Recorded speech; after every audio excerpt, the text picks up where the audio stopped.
vulnerable learners, by the time they get to 3rd grade, so up to the point of 3rd grade, have logged 50% or more less time on text.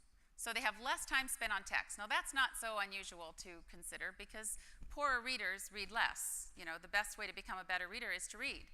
And the better of a reader you are, the more you love to read. So our kids who love to read can't put their book down. It's cyclical. The more you read, the better you get. The better you are at something, the more you love to do it. And the more you love to do it, the better you feel about it and the more likely you are to engage in it.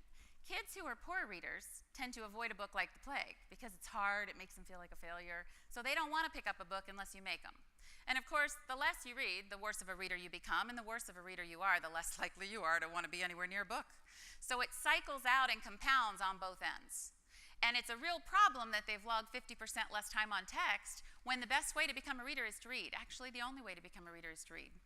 So if you're reading half as much as your on-grade level peers, that's a huge problem. Now, one of the reasons they're reading half as much is they've been taught fewer decoding skills. And by taught, I actually mean specifically, intentionally given less decoding skills than their on-grade level peers. And we differentiate our curriculum. That's a normal thing that we do. But and I'm not saying that's wrong, that's perfect. That's exactly what we need to do. Assessment drives our instruction. Only when you're actively assessing where they are, where they were, where they need to go, can you know that your instruction is right on the money. The problem is they have less skills. Because we have differentiated the instruction, I've given you more than I've given them because they weren't ready. You were ready, so I gave it to you. You weren't ready, so I couldn't give it to you. Perfectly understandable, but at the end of the day, that means you've got twice as much as he does.